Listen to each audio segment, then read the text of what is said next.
Namaskar. Welcome to this session of Straight Drive. I'm Sudhanshu Mani.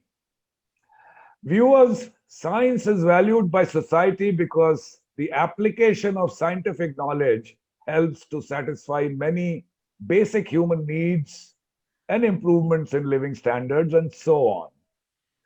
On the specific subject of science and technology, it is very important then that an ecosystem be built in the country to encourage young minds to take to science. A truly modern, progressive India has to be envisaged on a solid bedrock of scientific work and inquisition.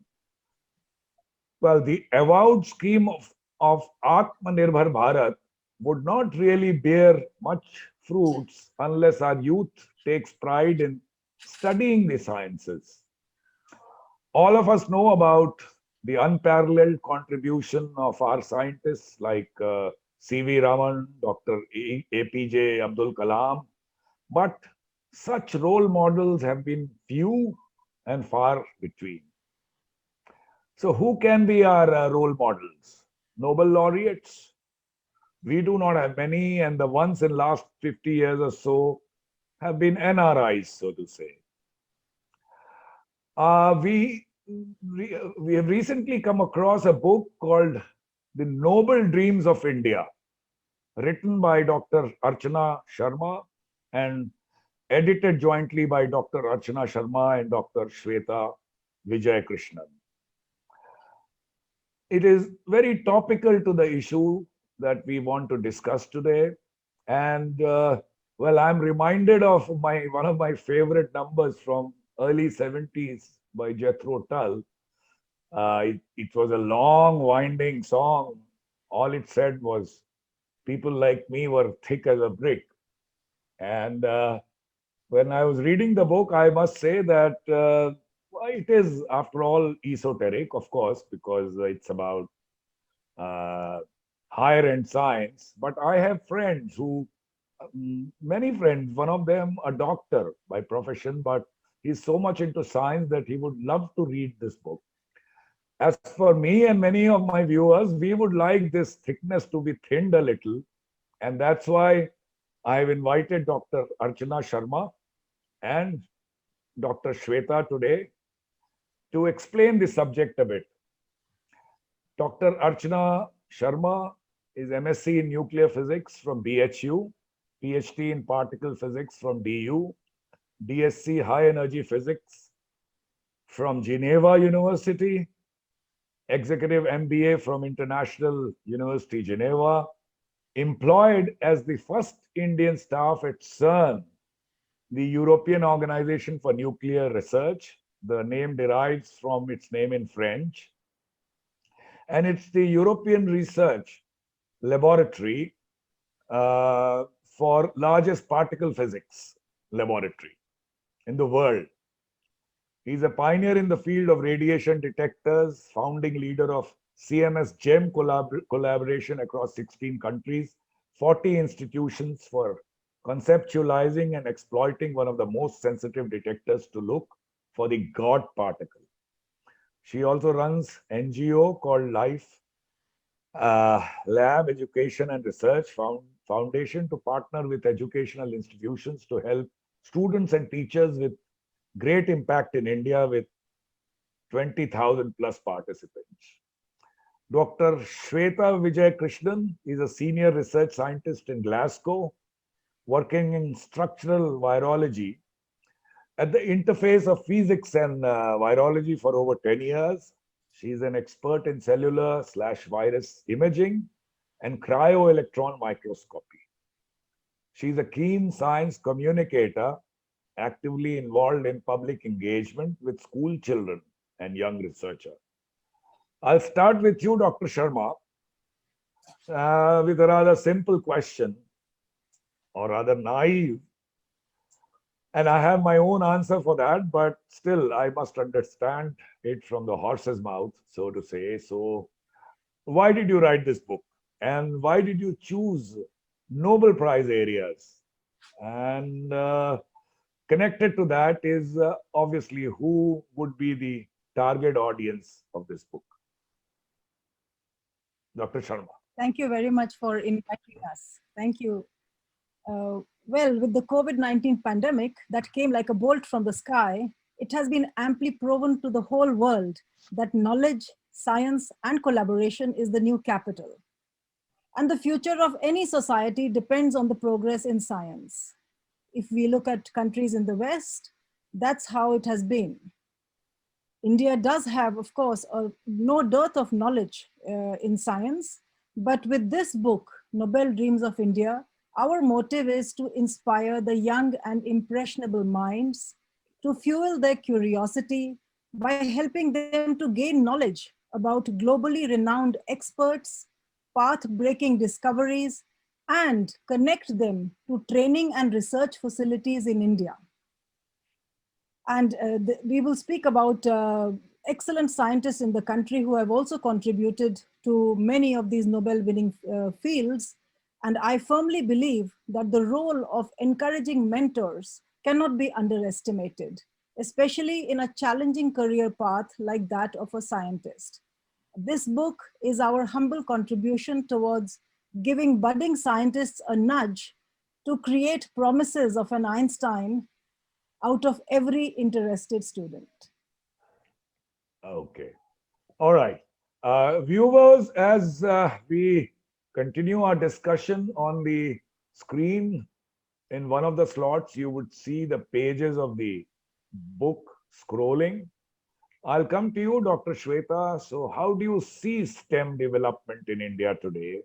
And as the co-editor of this book, assuming that interest in STEM is, of course, the focus of your book, as Dr. Sharma just explained, give us a sense of what makes the book interesting and how would it help? So thank you, Sudhanshu, for all your kind words, and thank you for having us on this show. So I will start by answering the first part of your question about STEM development in India. So like for the audience who don't know what STEM is, STEM stands for science, technology, engineering, and mathematics. And STEM has like really changed the world in which we live in, I think for the better. But also thanks to globalization and advancements in science, technology, medicine, the world is really connected these days, right, into a really global village. But in India, despite having all this top quality talent, the education system in India has always been very focused on exams and marks. And I think that has limited children and students largely from being like innovators and entrepreneurs and problem solvers, which is what like a STEM education actually facilitates. So there is like an urgent need for a paradigm shift to move away from this sort of an education so that you provide students with the necessary STEM skills, that would help them thrive in the future.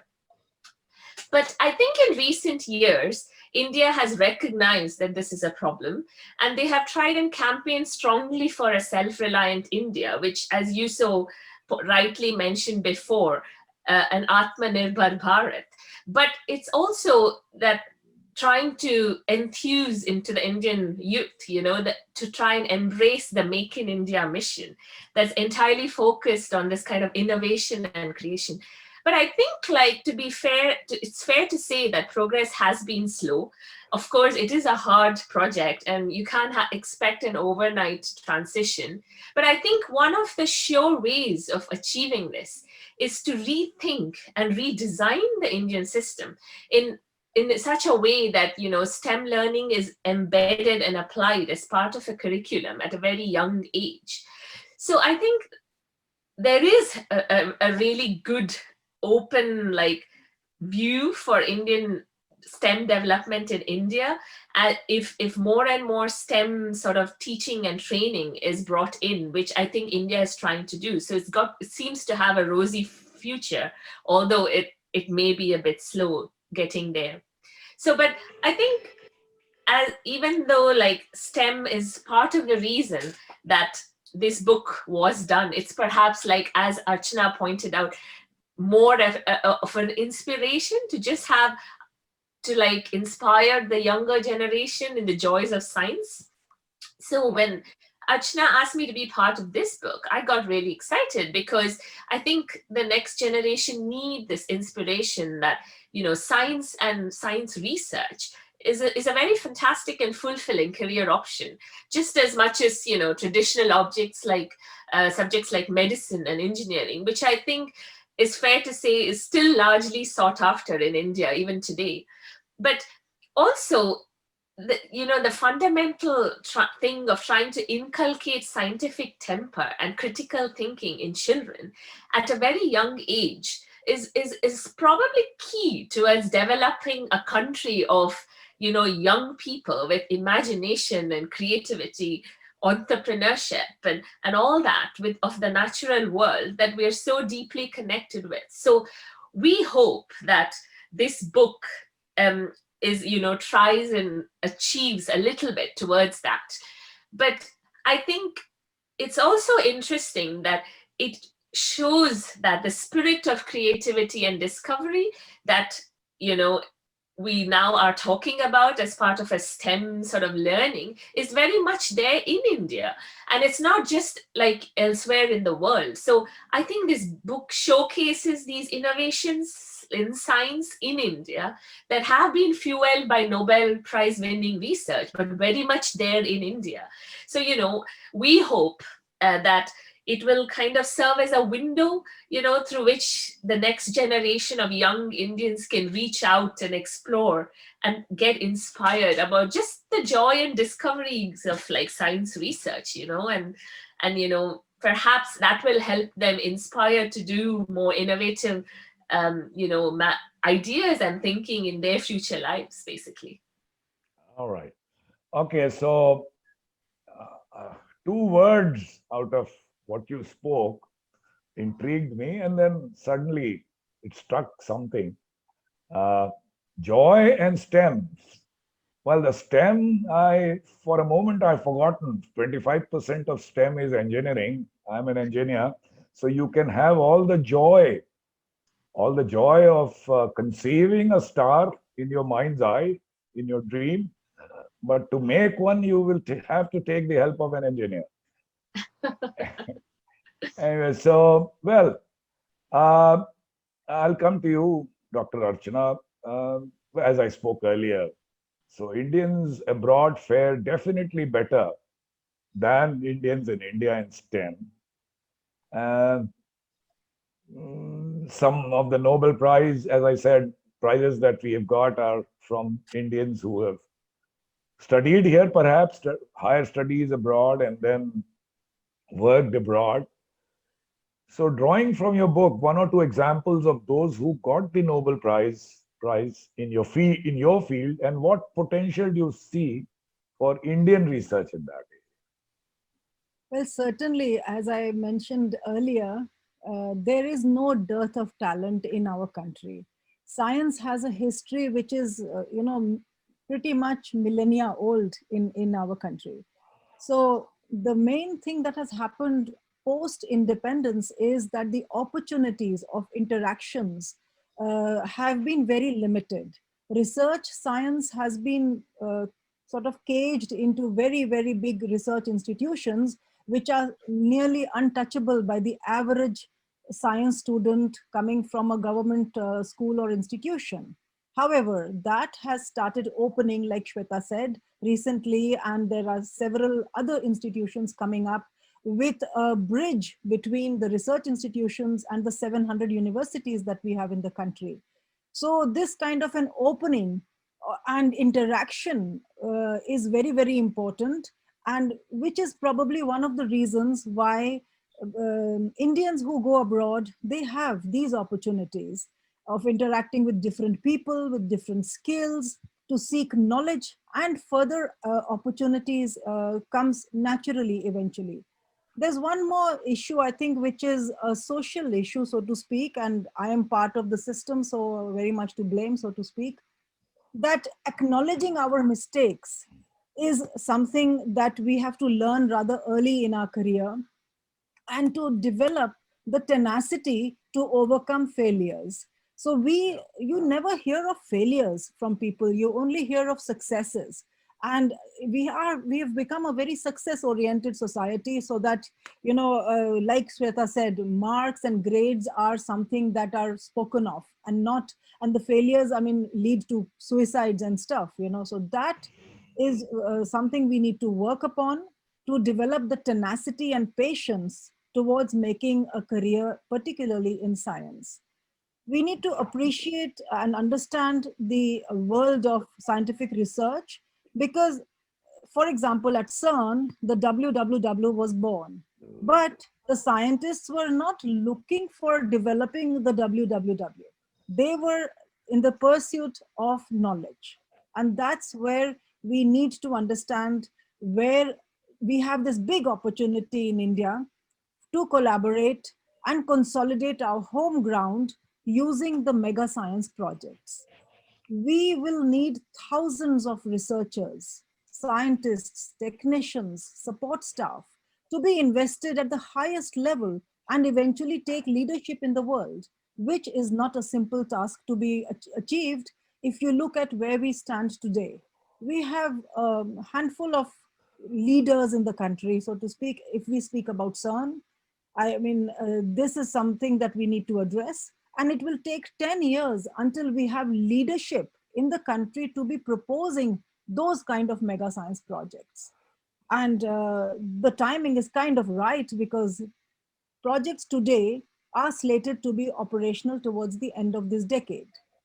For me personally, seeing the unfolding of the 2013 Physics Nobel Prize at CERN, which was awarded for the observation of the Higgs boson, was one of my greatest inspirations to write this book, because you could see that how one particular plot or figure that was shown in the Nobel winning citation, more than 5,000 people have contributed to making that one figure, one plot.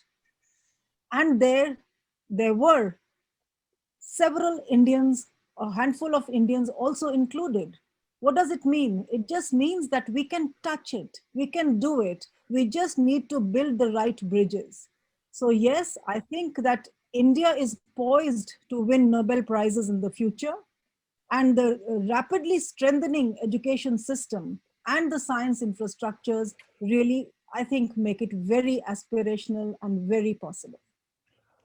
Yeah, so I would say a takeaway for our viewers is that the climb to the pinnacle of discovery or creativity is a ladder or a bridge with a mix of failures and successes. And it's not a smooth ride of successes. So we have to we have to pass through failures for the ultimate success. Well, kind of similar question to you, Dr. Shweta. And if possible, give one or two examples of those who got Nobel Prize in your field, and what potential do you see for Indian research in that area? Yeah, so I absolutely agree with all Archana's points. So, there are obviously several reasons that Indians fare abroad, but it's not for a lack of talent in India for sure. And I think when I look at this whole problem, I think one of the two things that come up to my mind is the potential for financial investment in R&D in India, right? I think most of these developed countries give a large percentage of their GDP into their R&D efforts. And I think that's perhaps a little bit much more than what India does presently. That is not to say that I think the pandemic has probably been an eye-opener to realize how much of R&D funding can, change lives. So I'm sure that would cause a lot of the government to rethink their strategy. But I think in the past, that has played a big role, because that just means that Indians abroad have better generous funding for equipment and everything else, and also alongside like good quality infrastructure that helps them compete a lot better than I think Indians in India. That's all.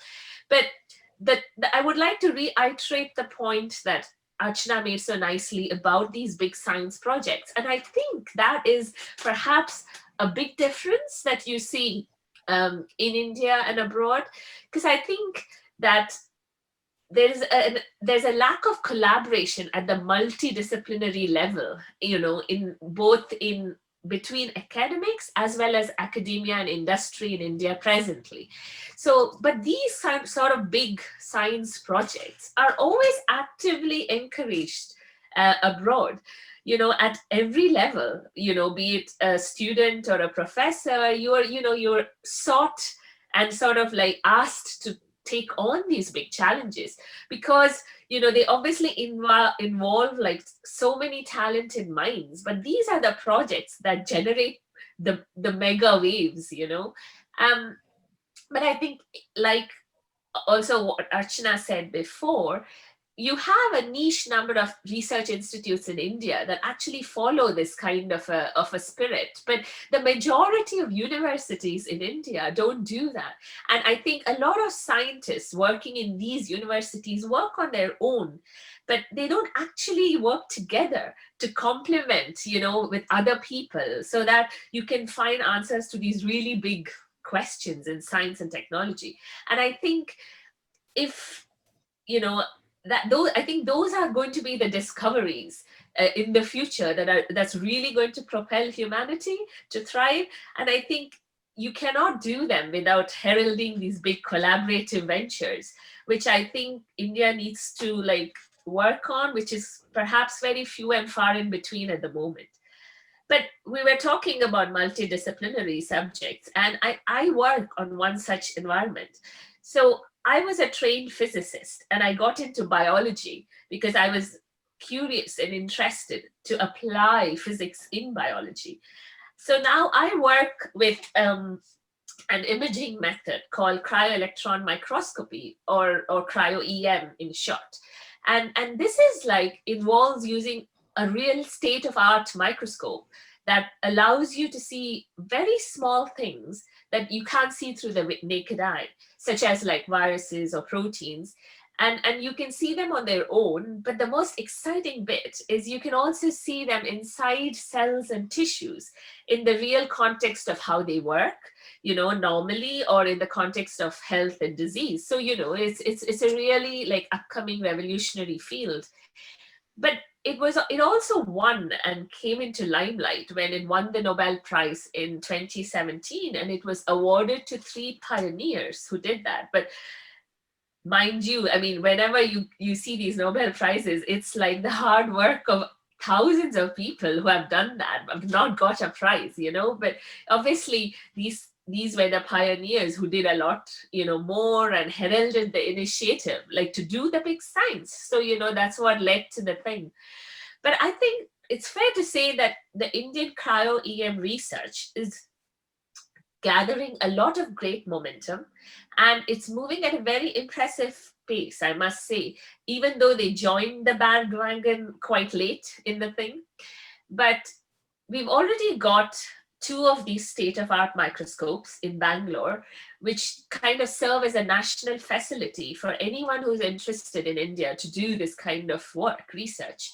But I've also heard that there's plans to bring more of these microscopes all over India in the next few years.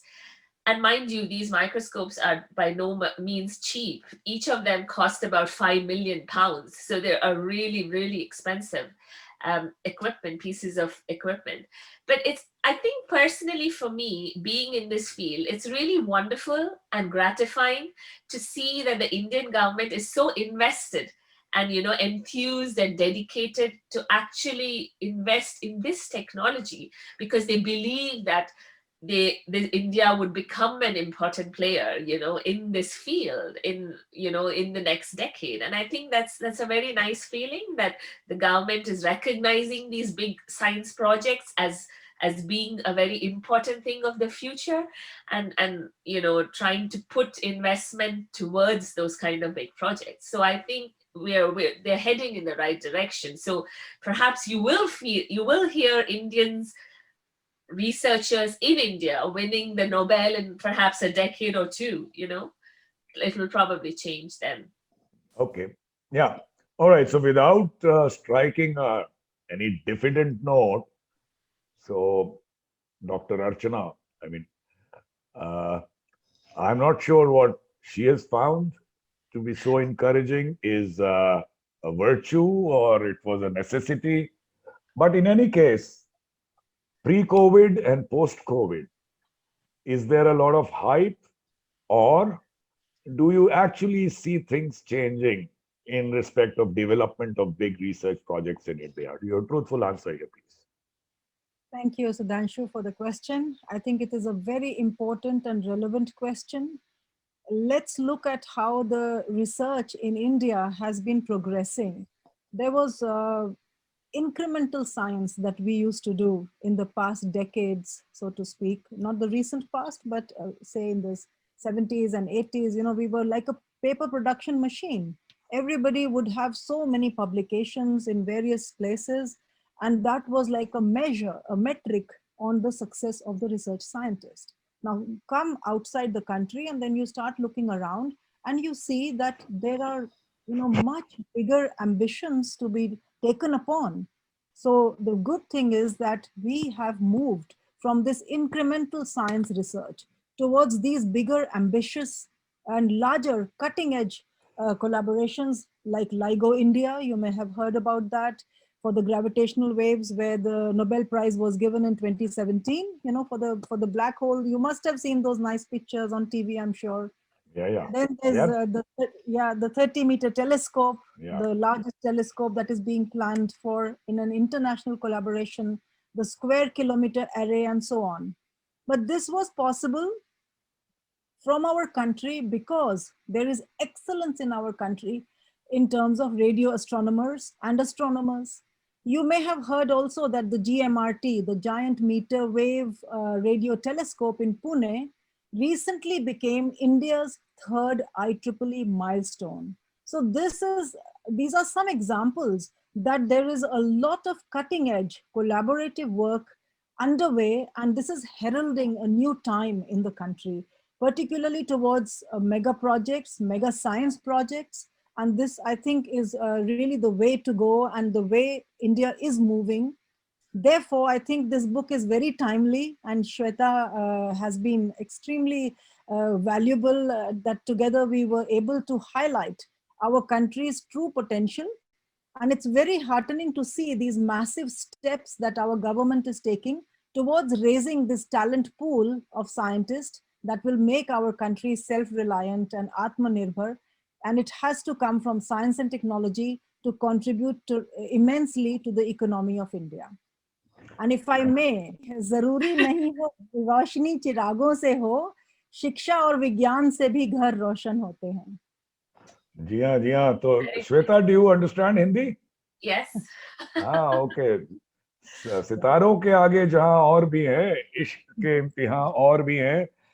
But talking of large telescopes, let me tell you that very soon we are going to have Dr. Annapurni. I am sure you've heard of her. Of course.